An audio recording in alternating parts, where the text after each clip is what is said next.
Steve Harricane is joining us now. He's in Rockport, Texas. That is one of the towns hardest hit by Harvey at this point. Steve, what can you tell us? Laura, we've been seeing real scenes of destruction here in Rockport, which caught the head-on results of that Category 4 hurricane with 130-mile-per-hour winds. This building was a laundromat just a day ago. The roof and most of the building completely gone. We saw the owner in here a short time ago picking through the wreckage.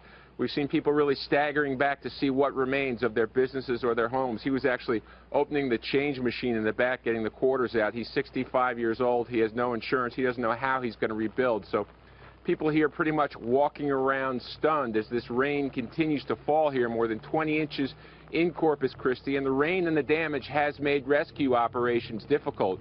We were at an apartment complex earlier this morning that was completely wiped out, people picking through the wreckage to see what they could recover, and rescue operations really primitive at this stage. Just 3 volunteer firefighters with axes basically kicking down doors, trying to see if people needed help or there were any dead. The governor has just confirmed that there have been no confirmed fatalities, but that could change. Moving around is certainly very difficult. The condition the roads are in, down power lines all over the place, debris on the roads. That's going to make this cleanup and rescue operation very difficult. More than 1,000 personnel now across Texas involved in search and rescue operations, but the weather's certainly making that a very challenging task. Laura, back to you. Steve, what was it like for you and your crew to get to your location as we look at these very dramatic pictures you're showing us? I mean, we know how heavy that laundromat, the equipment in that laundromat must be, but down the road, I've been reading that, these rescuers trying to get to people are having a very hard time navigating the landscape. What was it like for you guys getting there? What does it look like around you?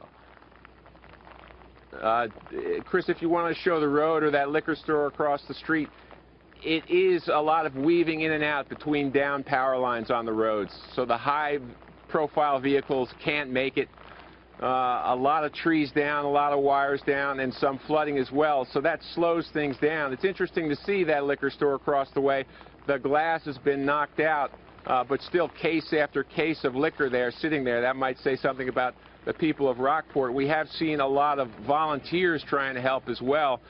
We saw a young husband and wife with a flashlight just going through a ruined apartment complex trying to see if anyone was in need of help. So a real slow motion operation now. We're not seeing the big trucks in. We're not seeing a lot of the heavy artillery coming in to search and rescue at this point. The conditions making it still very difficult here to move around, Laura. All right, Steve Harricane, thank you so much for that report, and to your cameraman and crew for showing us those incredible images. Please stay safe. I know you will.